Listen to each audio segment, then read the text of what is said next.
How's everyone doing? Welcome into the first episode of the Eurostep podcast. It's going to be the Legends NBA podcast hosted by me, Zach Hummel, and I'm joined by fellow NBA expert Cole Little. What's going on, Cole? Not much, man. How about you? Pumped for the finals, pumped for the NBA playoffs. We finally reached the precipice.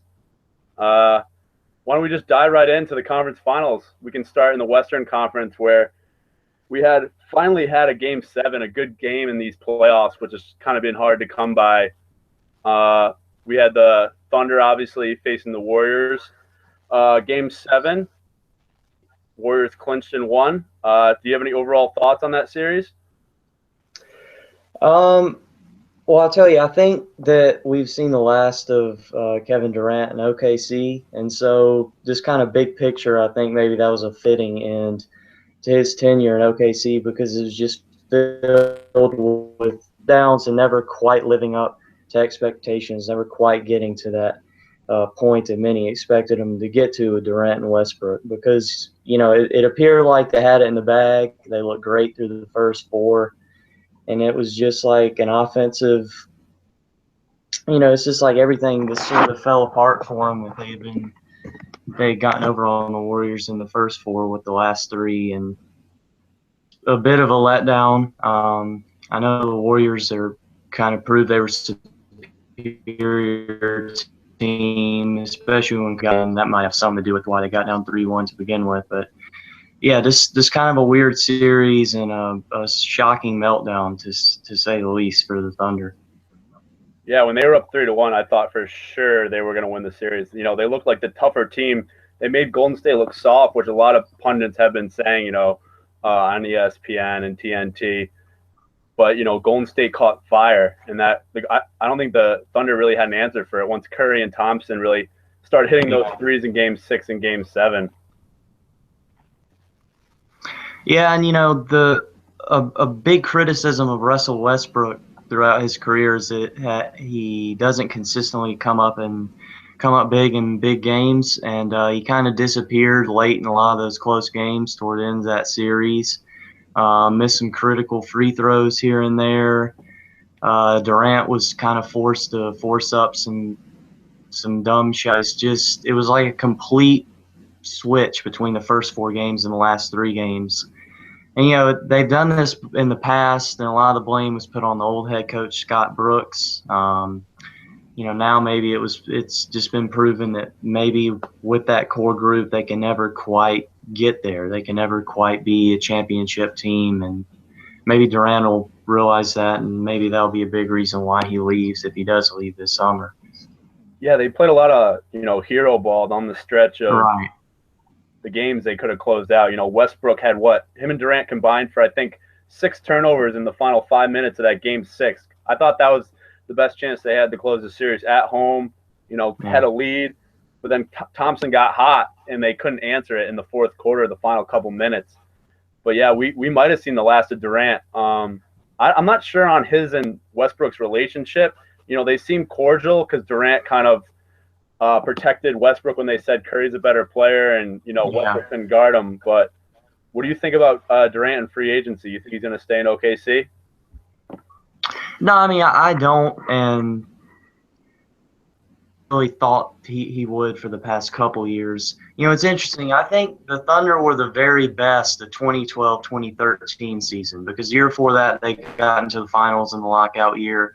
They lost to the Heat. A lot of people figured that was the beginning of something big, that they were going to become the best team in the Western Conference. They were the 1 seed for the 2013 NBA playoffs, but that's when Russell Westbrook had that major knee injury in the first round. Personally, I think they would have won it all that year had he not gotten hurt. But it's like ever since then, Durant kept getting hurt. Westbrook kept getting hurt. They had some other players get hurt. It's just like they've been cursed almost. But I feel like Durant – I feel like he's going to see in a bigger market. Even though he do have great fans, it would be better for him to play in a bigger market. A lot of teams are going to go after him, including the Warriors, the Heat, Spurs. Personally, I've thought for about a year now that he would return home to D.C. and play with the Wizards. Of course, the writing's on the wall that they hired Scott Brooks. I mean, you got to figure that because Durant and Brooks had a pretty good relationship. So you got to figure that'll be a big recruiting pitch. He can come in and play under Brooks and play with Wall and Beal, who are obviously two great young players. I just don't know, what the payoff is for him staying in OKC, because it's almost like that. This collapse was very fitting. Because that with that group, they can't really compete with the Warriors or the Spurs or any other of the teams in the West on the rise. Yeah, it's tough in the Western Conference for Durant. I think he's starting to realize that because that Warriors team isn't going.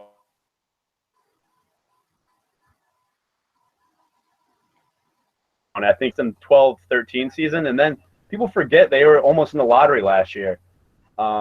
This is really the first year of the team playing together healthy throughout the whole year. I think he'll re-up for one more year in OKC, and him and Westbrook will hit free agency. Now, I don't think either of them will, join another team or form a super team with another superstar. I think they're kind of realize their games don't mesh well in the fourth quarter. They both need the ball to be successful. They don't work well off the ball. So I think Durant, Washington, as a Celtics fan, I'd love him to come to Boston, but I don't think a lot of people up here think he's coming, but I don't think there's a chance in hell he comes to Boston because there's nothing waiting here for him. We only have Isaiah Thomas and a bunch of, lottery picks. Right. A lot of lottery picks. So many draft picks. He wants to go to a place where he's a superstar, but he also has players around him. That's why Washington may be the best fit because they do have Beal and Wall, who are, top 30 players in the NBA. Right. And, a fascinating storyline that's kind of far-fetched is the possibility that he may go to the Lakers and Westbrook might join him when he hits free agency next summer. I don't know. I mean, he has a lot of options. The Heat are going to go all in for him. We've seen the Spurs, which is kind of crazy because up until last year when the Spurs went after Aldridge, they weren't really thought of as a team that goes after these big-name free agents. But, who knows? It'll definitely be fascinating. I mean, it's set to be a pretty crazy free agency period this summer and next summer, and Durant's might be the craziest because he's going to have so many suitors. Yeah, I actually saw on Twitter today that he started following the Wizards owner in a couple DC restaurants. So I don't know if that gives anyone an inkling. Oh my goodness. I know people love to draw conclusions from Twitter follows, but he'll definitely have a bunch of suitors. So now we can move over to the East. Not as great of a series. We had Toronto, who, the whole season were in second in the East, but no one really thought they could challenge the Cavs. And then obviously the Cleveland Cavaliers, who played out of their mind. They look like the Warriors a little bit with the way they were shooting the three ball and spreading the floor.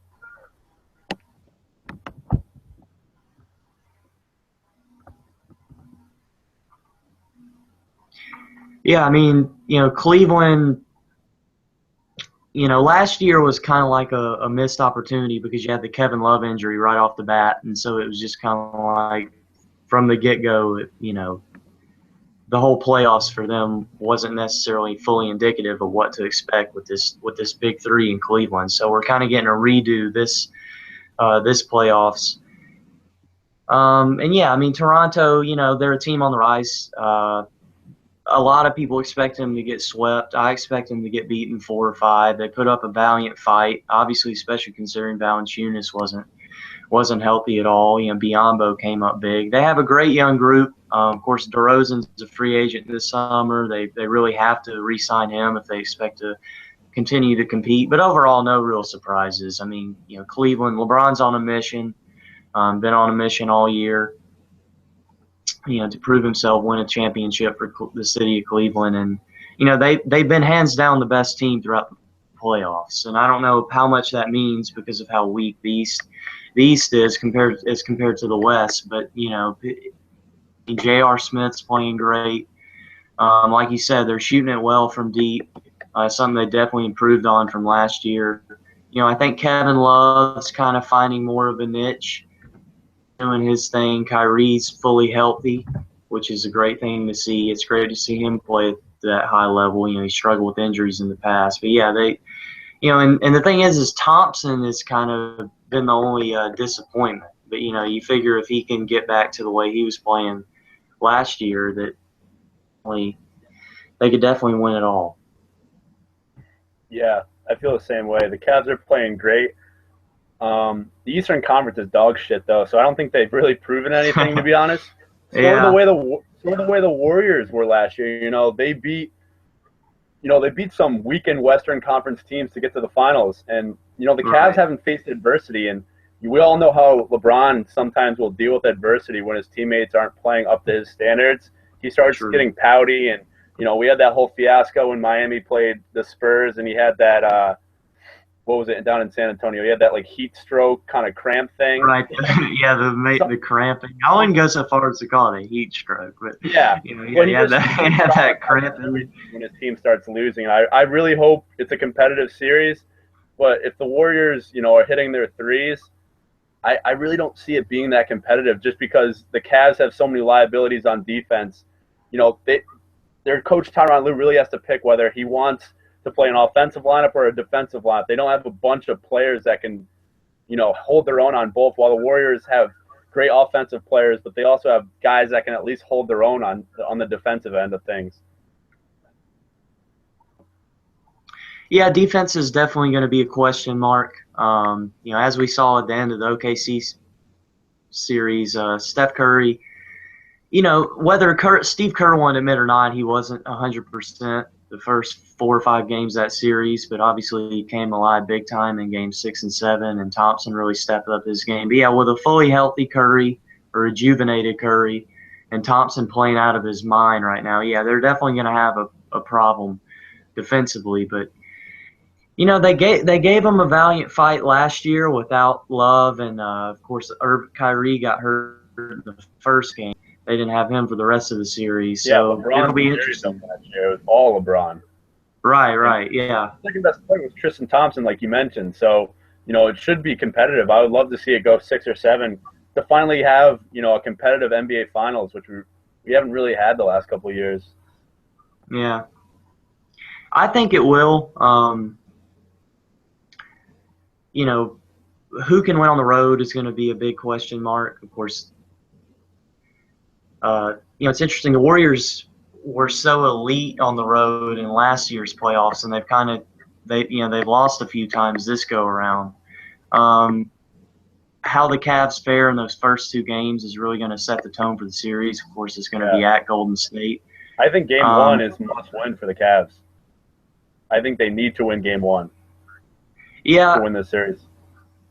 yeah, maybe. I mean, they definitely need to win one of those 2, I think, because I just if you give OKC the way they're hitting the ball, if they get a 2-0 lead, I really don't see any way they're gonna lose 4 out of 4 out of the remaining 5 games. But it's definitely set up to be a big series. I mean, as we saw last year, LeBron poses a big matchup problem for the Warriors. Iguodala is kind of slated to guard him for the bulk of the time, like he did in last year's finals.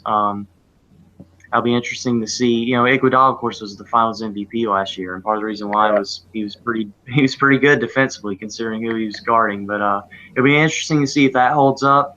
I've been a little surprised with the lack of playing time that Iggy's gotten throughout the year. Of course, Draymond Green is kind of really coming to his own, becoming one of the best all-around players in the league. That's a big reason why. But it'll be interesting to see because one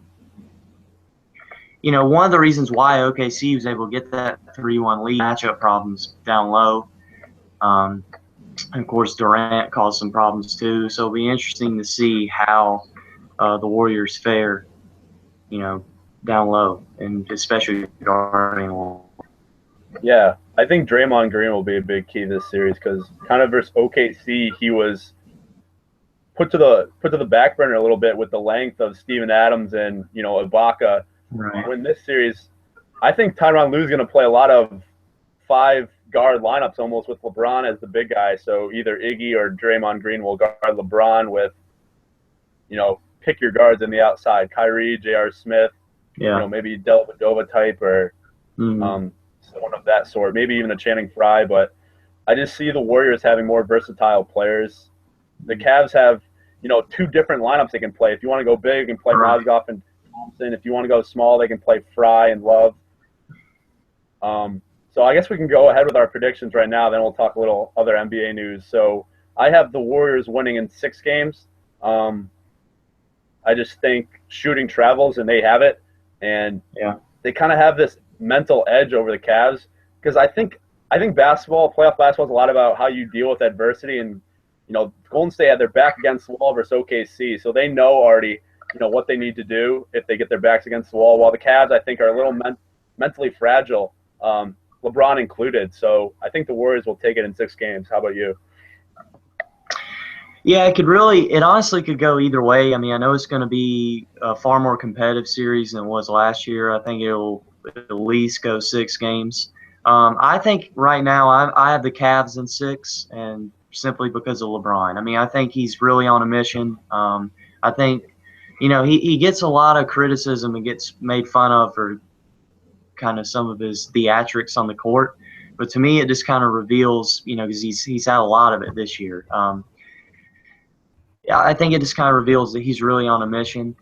I expect him to go all in this series, play like a man possessed. I think he's going to pose a major matchup problem for the Warriors. I just think we're going to see peak LeBron.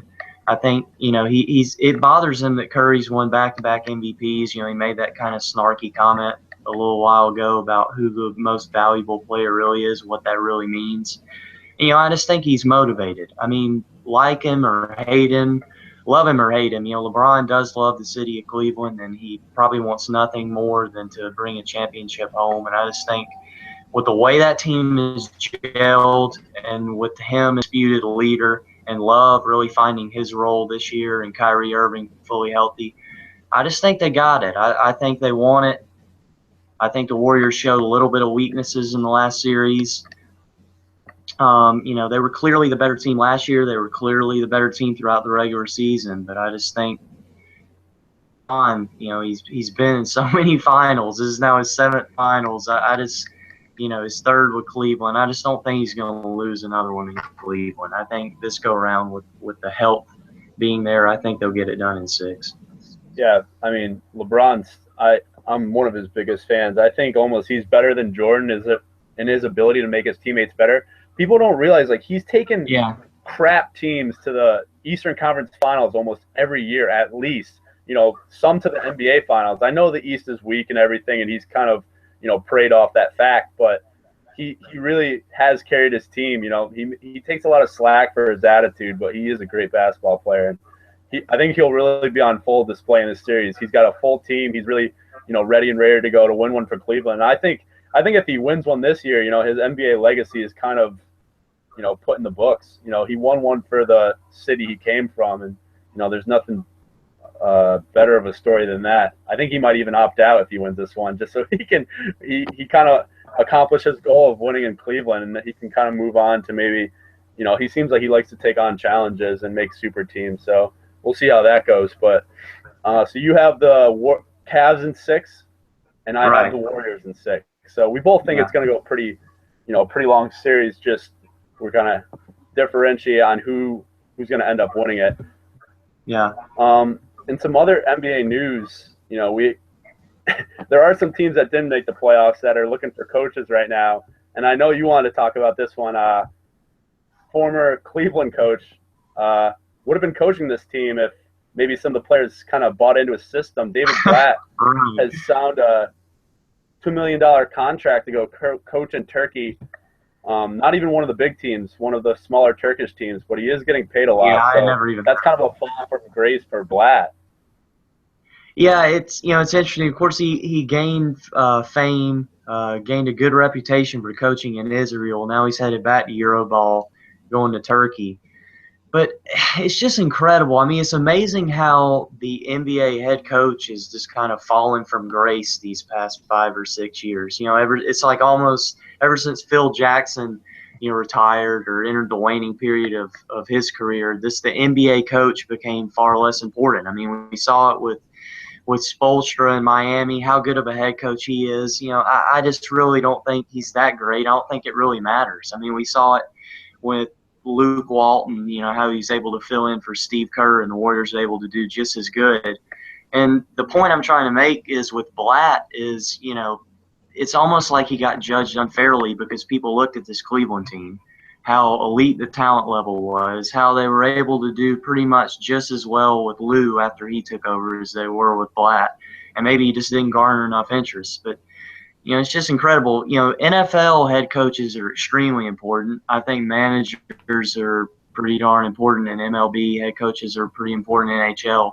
I just think in the NBA nowadays, these past 5 or 6 years, it's truly become a star-driven league. I mean, it truly revolves around what type of star power, what type of scoring talent you have on a team, and this head coach really doesn't matter that much. So good for Blatt for going back to Euroball where he can make money and succeed and not face any type of major criticism. But I don't know. It's just fascinating. I mean, I'll be curious to see how Walton does with the Lakers. Personally, I'm not so sure how well he'll do, at least the first year or two. It just seems like these teams are on a never-ending cycle of hiring former player assistant coaches or whatever to try to change the momentum for a team. But I just really don't think it matters all too much. I think it truly is about the scoring talent, the star power that a team has. And, Blatt, clearly the players in Cleveland never really bought in with his system. How much better of a coach Lou is, I don't know. I know the players probably like him more since he was a former NBA player. But just the whole thing's fascinating, how you can go in today's NBA from being, in the NBA Finals to getting fired less than a year later, getting, a big-time interest for a head coach position for a crummy team in the NBA. So you have to go back to Europe. As Mike D'Antoni and Jeff Hornacek both get head coaching jobs, who are both right, historically terrible coaches who haven't had any proven success. David Blatt got to Game 6 of the NBA Finals without Kevin Love and Kyrie Irving.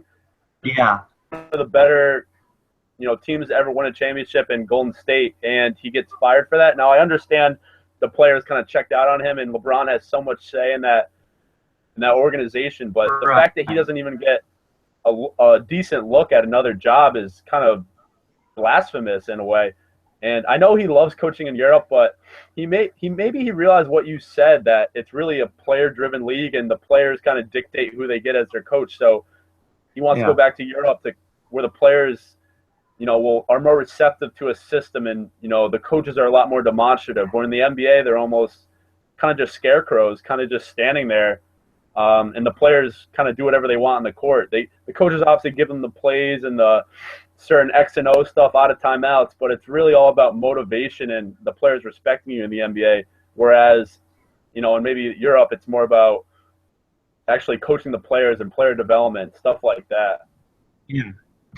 Yeah, I mean, the way I look at it is pretty much Greg Popovich and then everyone else. I mean, I pretty much feel like he's really the only true old school, widely respected coach left. I mean, even with Doc Rivers, he was great at Boston, but he had all those veterans, but as soon as that went by the wayside, he left. I know you don't necessarily want to talk about Doc Rivers, but we've seen it with the Clippers. The Clippers, look at all the off-the-court drama they've had. Look at how they've been probably the most disappointing team the past 3 seasons. Can't really get their feet under them. And it's just maybe because they don't really have enough star power. Maybe the personalities don't mix. I just don't think being a head coach in the NBA matters as much anymore.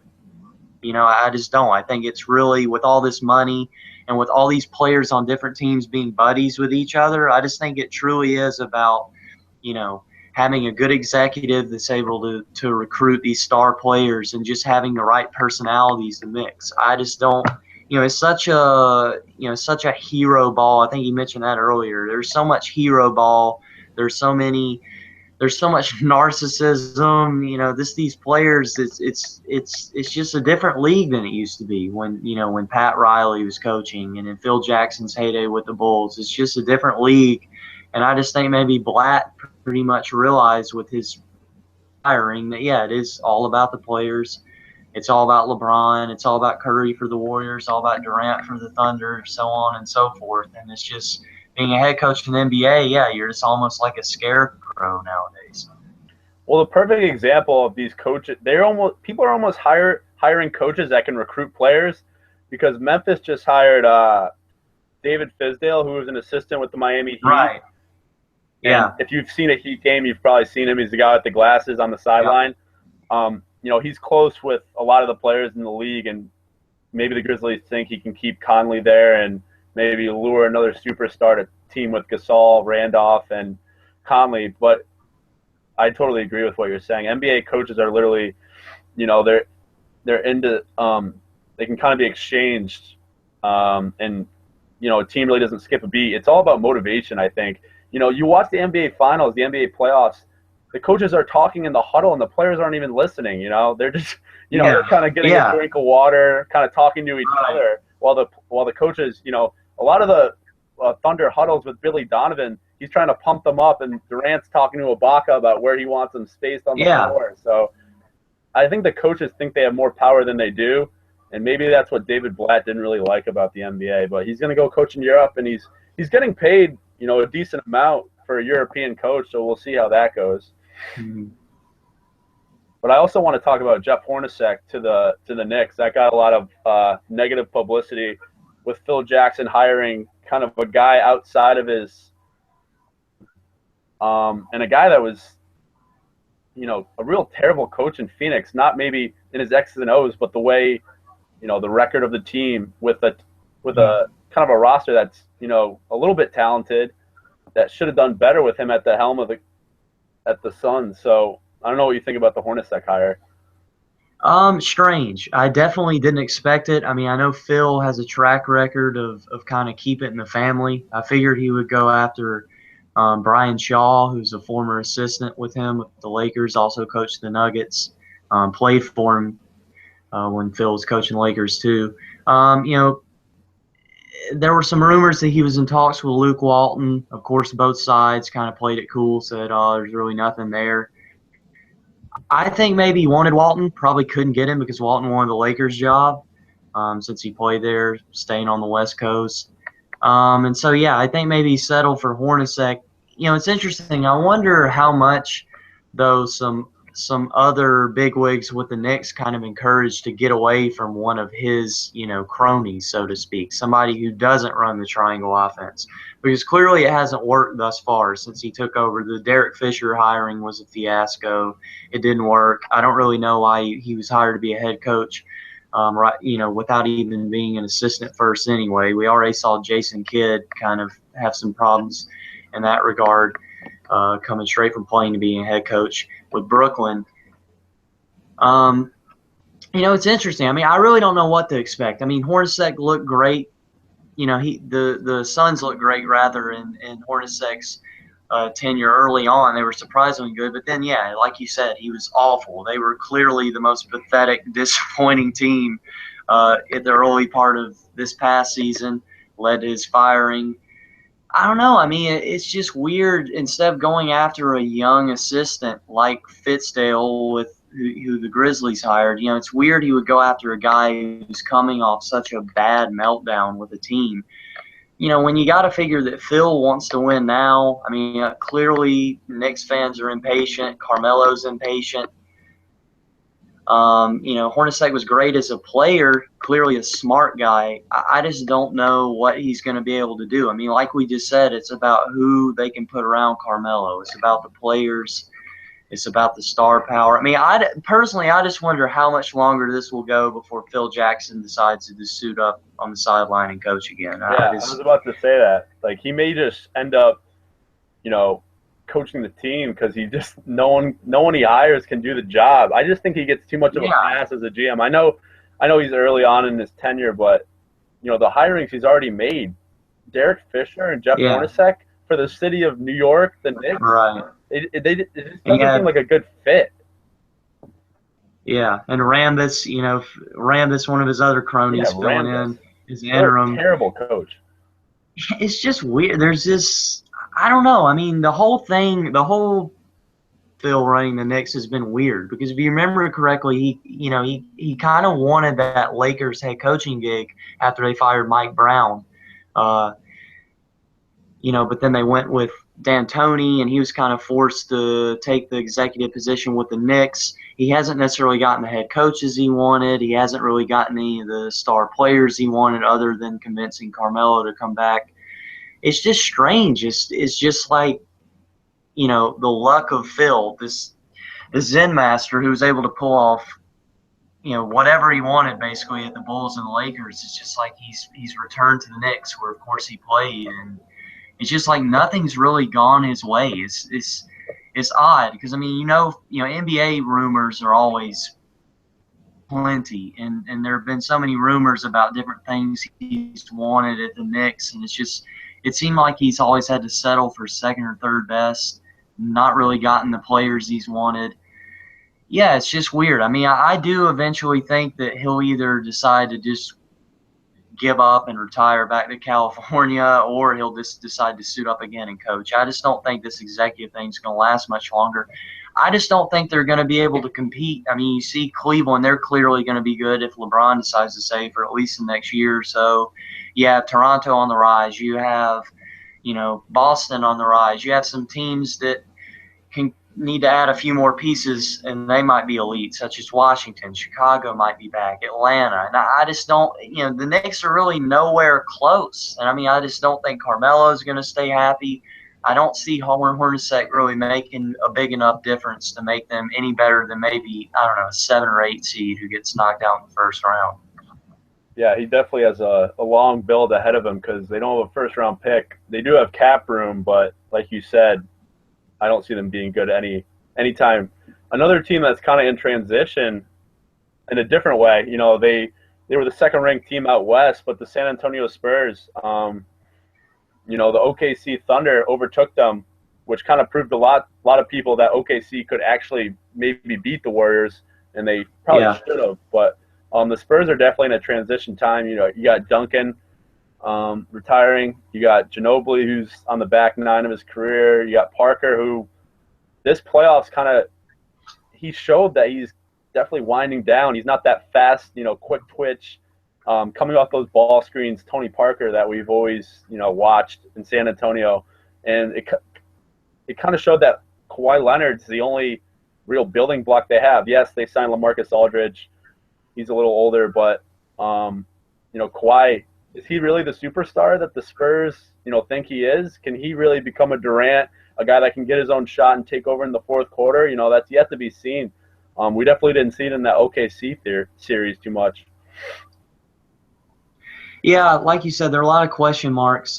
Tim Duncan's future is up in there. Manu's future is up in there. Of course, Aldridge, that was a great signing. He was awesome all year long, was a beast in the playoffs.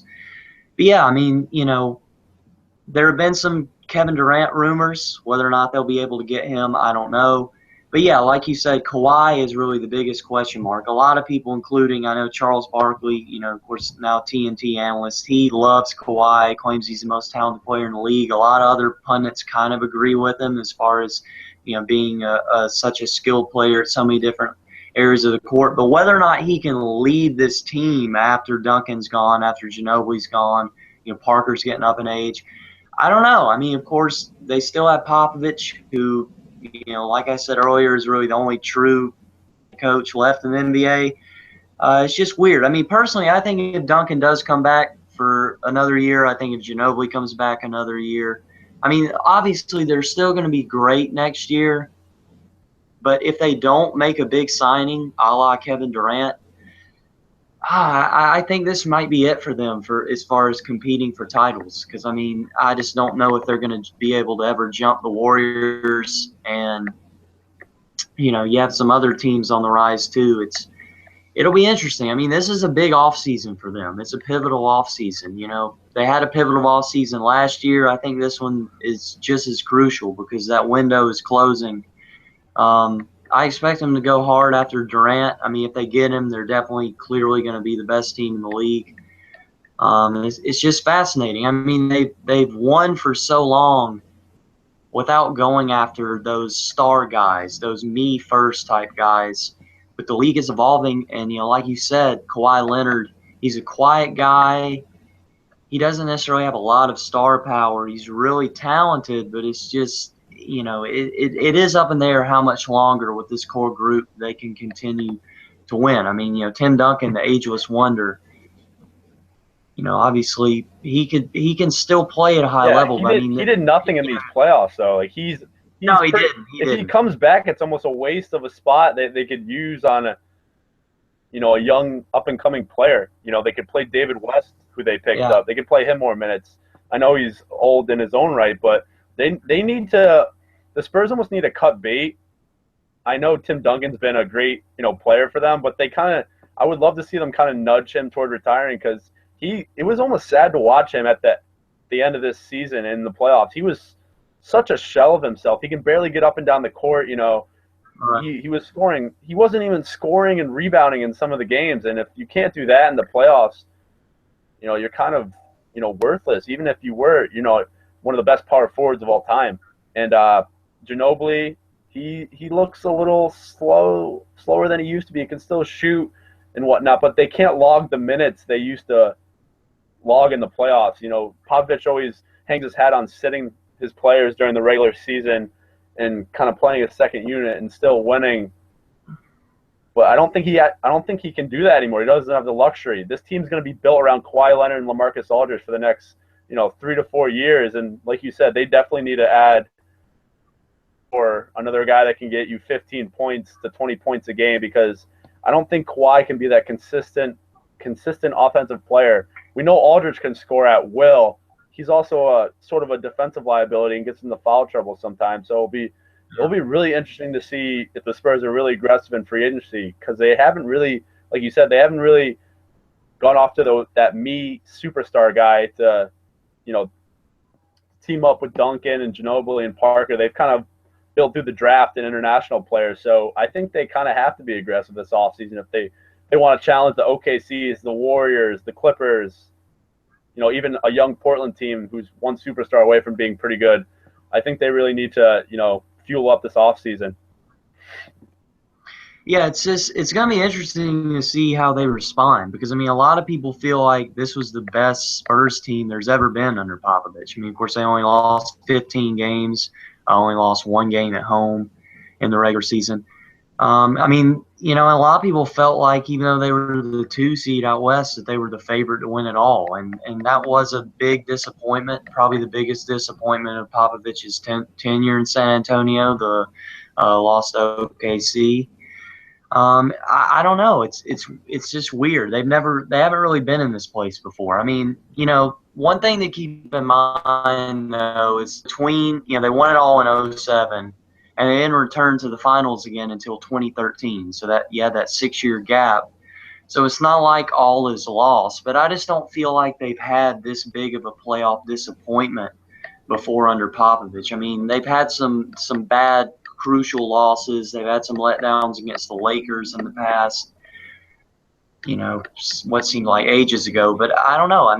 That was just a kind of a choke job, because like you said, Duncan was definitely not good. He definitely got shown up by Adams and some of the other OKC big men. And yeah, Kawhi wasn't necessarily as elite as many expected. He had a chance to kind of step up and show that he was truly a superstar.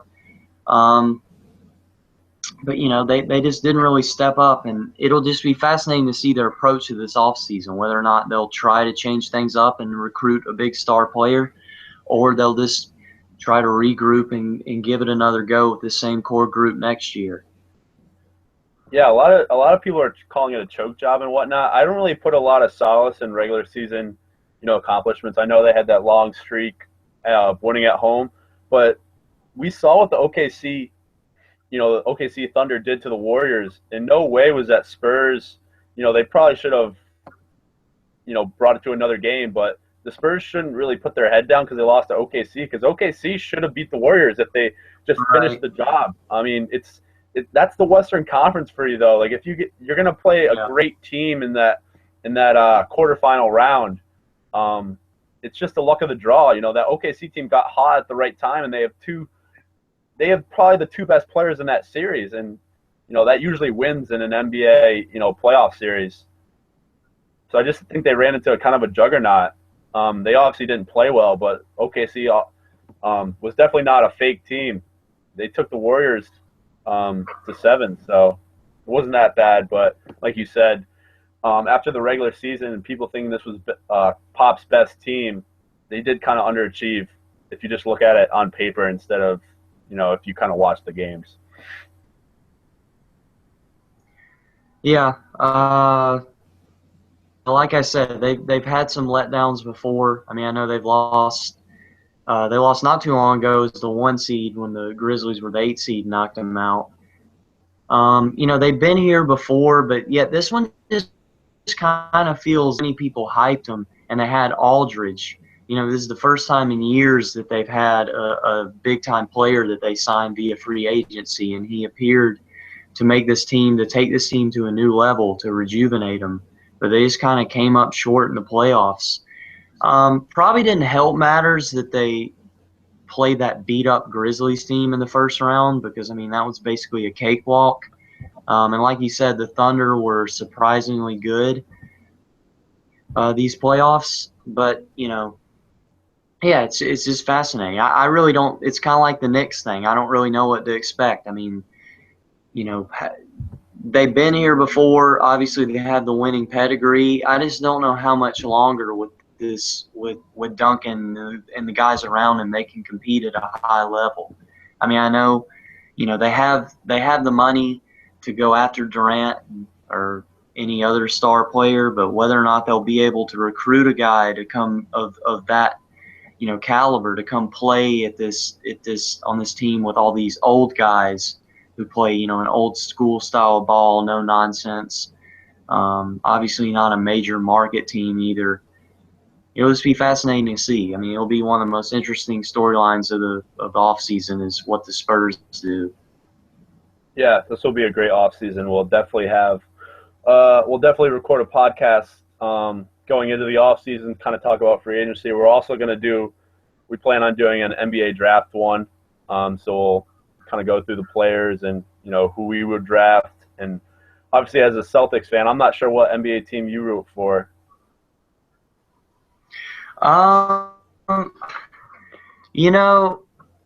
Seems too good to be true. If I had to pick a favorite team, it would be the Celtics. I mean, I will have to say I'm from South Carolina, if you couldn't tell by my accent. And Kevin Garnett, who's also from South Carolina, has always been my favorite player. So when he went to the Celtics, I kind of developed a love for the Celtics. And I'm happy with what they're doing. I mean, they definitely have the most to gain by the upcoming draft. It'll be fascinating to see what they do with all those picks. Whether Simmons goes number 1, that's the storyline. A lot of question marks hanging into the draft. It'll be fun. Yeah, so we'll talk about all that stuff. I didn't know you were a Celtics fan. That's good. So we can have some Celtics talk as well. I think a lot of the people that read this site are from the Celtics fans, but are from the New England area. Right. Kevin Garnett's one of my favorite players too. Not just because he played for the Celtics. I just thought he was a beast. So yeah, I've always yeah. So unless you got anything else, I think that wraps up the first episode of the Eurostep podcast. Oh, no problem, man. It was fun. Yep.